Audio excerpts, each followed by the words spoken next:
Okay, I think I've successfully gone 24 hours with 0 phone calls from Ghostface. I mean, honestly, who does he think he is? He's gonna keep playing me.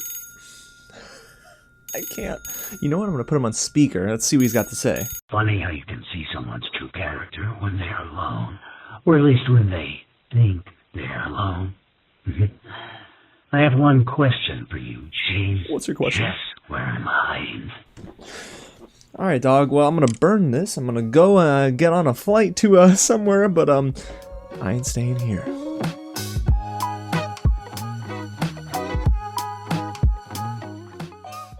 What's going on, you guys? James here with another real review, and of course I'm staying here because we're talking all about Scream 6, which I had the chance to see early in theaters yesterday for review, guys. I want to say a huge thank you to Paramount Pictures for setting all this up and giving me that chance, because it is a movie that's worth it to see on the big screen. It actually hits theaters March 10th, so when you see the movie too, let me know down below in the comments what you think, and hit the big red button below. Subscribe to the channel for more movies, TV, and any bit of news in Hollywood, because guys, there is so much going on. We got the Oscars this weekend, we got content coming next week, we have some fun, exciting interviews that I might be doing this weekend as well, so I'm very excited to give you guys all of that this week and beyond. But y'all, this movie is awesome. This is the most fun I've had in a theater so far in 2022, and I can't wait to dive right into it. Now, if you don't know much about the film, it's directed by Radio Silence, the directing duo of Matt Bettinelli-Olpin and Tyler Gillett, and the writers are also the same here as they were in Scream 5. And our cast is comprised of Melissa Barrera, Jenna Ortega, Courteney Cox, Jasmin Savoy Brown, Mason Gooding, and Hayden Panettiere, among many others. And trust me, if you forgot what happened in Scream 5 leading into Scream 6, I won't recap it, but basically we're going from Woodsboro and we're getting right into New York City. It's college for so many of our characters. Melissa Barrera is dealing with trauma and so much more. However, one part of their past they can't escape: Ghostface, because Ghostface is back and more menacing than before. Now guys, this is going to be a spoiler-free review, so from this point on, it's just going to be spoiler-free talk. No spoilers, but I am excited. So we're gonna get right into my positives and what made this movie really work, because I'm a huge fan of Scream 5.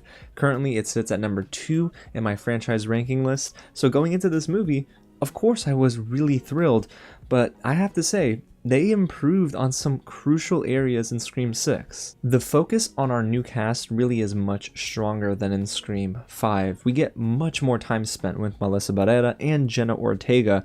Actually, the entire core 4 in this film has much more to do. That's right, Tara, Sam, Chad, and Mindy, the core 4. When you see the movie, you'll know what I'm talking about. Whereas in Scream 5, while all of those characters still did a decent amount, they had to make room to include the legacy characters, you know, Gail, Dewey, and Sydney. And it's not that I didn't appreciate that. As a fan of the franchise, I loved seeing them again, but I wanted to see more of our new cast, and we got that in Scream 6. And the story itself is much more personal. I mean, these characters are in college, so there's a lot going on. They have to balance a ton in their personal lives and their professional lives, but they do address pretty heavy topics like past trauma, angst, and wanting to let go and being able to live your own life. There's a lot actually here in terms of substance for these actors to chew on and for fans to appreciate alike, and I really loved what they did with giving us a better appreciation for the characters versus just trying to wait for the next Ghostface scenes. I was more invested in the character drama than I was just waiting for someone to come and get slashed, you know what I mean? So that's a nice departure from the typical formula we're used to seeing in this franchise. But Scream 6 would be nothing without some incredible standout performances. So let's begin right at the top with our leading lady, Melissa Barrera as Sam. She is much more grounded in this movie. She is playing the protector role over her sister Tara, but I love how she continues to battle with her father, of course, Billy, and his impact on her life, even though he is far dead, he's gone. But I thought that she brought a better screen presence in this movie because they gave her more of the spotlight than she did in Scream 5. She's a force to be reckoned with. I mean, especially in that third act, I was all the way invested. It's just incredible to see how her screen presence is improving with every film that she stars in. And then there's Jenna Ortega as Tara. As y'all know, Jenna Ortega to me is the new queen of horror, and my goodness, she brings it here again. She's one of my favorite actors in Hollywood right now, so it was great to see how she was able to improve on how she handled the character of Tara. Now, Tara starts off very angsty in this movie. I mean, of course, she's in college. Big sister, leave me alone. You know, we've seen those tropes before. But how she makes this role her own is this incredible ability to deliver clapbacks, one-liners, and just kind of eat up every scene she's in.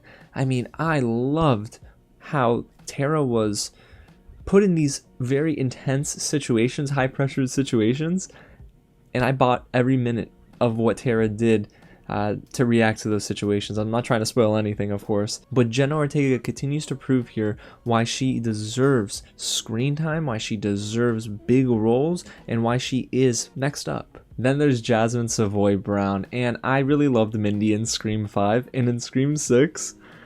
Oh man, I appreciate so much of what they let these actors do. They give them material that plays to their strengths, and Mindy was reading people up and down, and Jasmin Savoy Brown just ate. She ate in this movie, you guys. It was incredible. I mean, the way she was able to command the screen was also very cool to witness.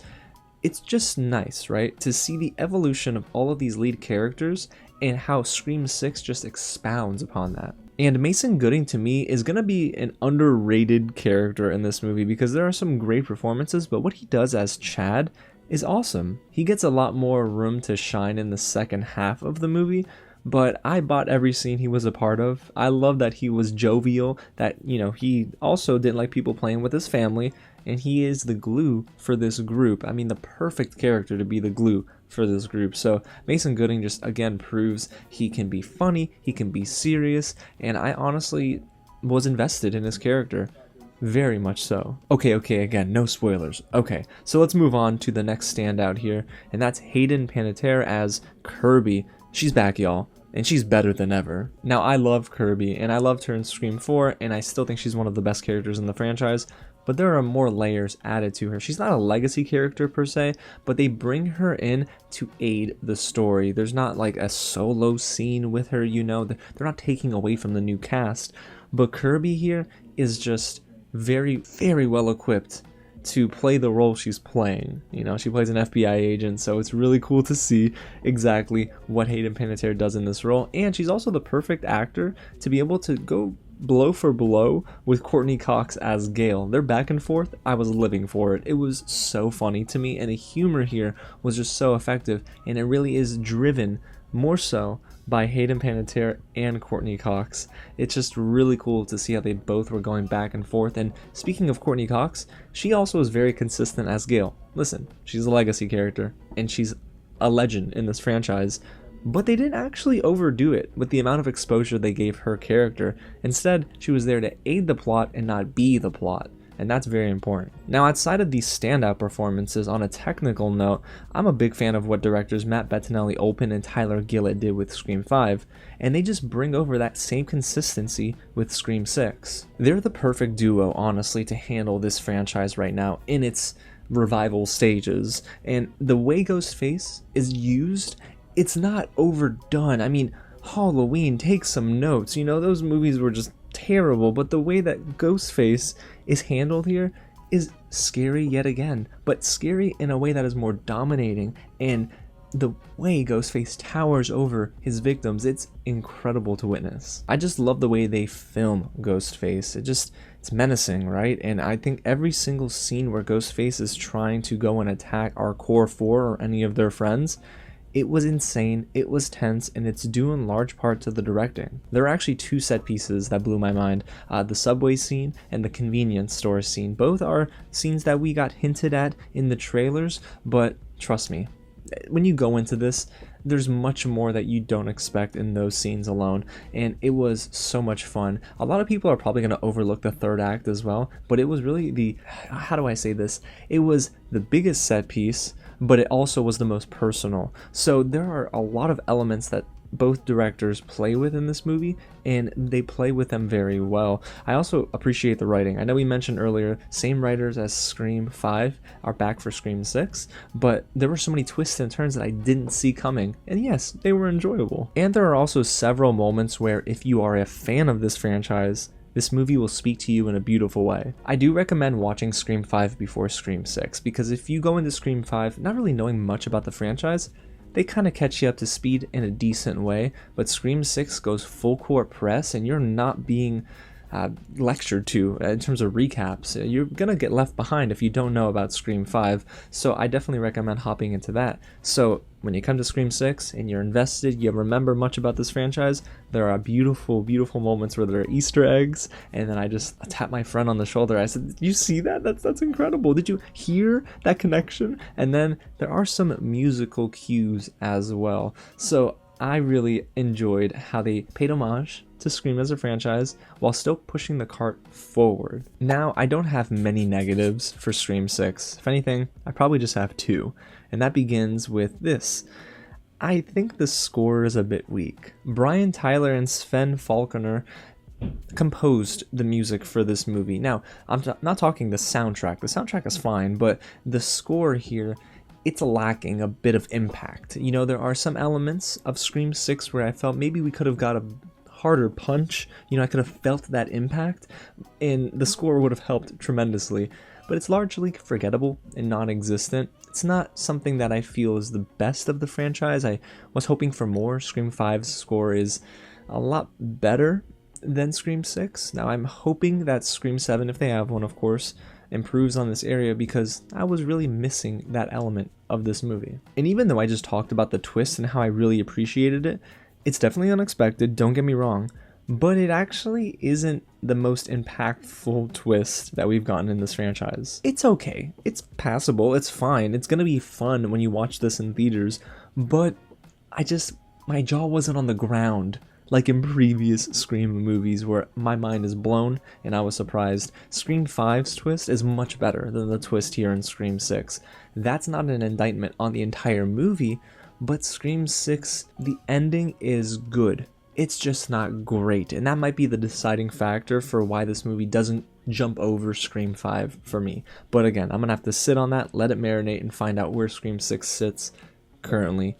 But with all that being said, guys, it's time for my final thoughts and why Scream 6 is most likely going to be the best horror movie of the year. It's fun, it understands what it is, and it doesn't try to be more than that. And I loved the directing here, the acting, the twists and turns were fun. And I do think the kills were the most brutal of any film in the franchise. It's tough to witness. There's guts, there's gore, there's people falling, there's just a lot happening, and it also kicks off on a note that, goodness gracious, is pretty intense. You know, I do think that this movie is going to be probably the bloodiest Scream movie to date, because there are some elements to this film that just shocked me of how they got away with so much gore and so much blood.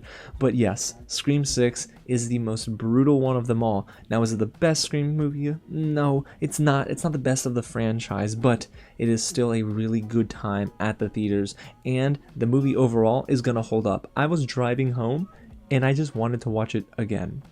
Go figure.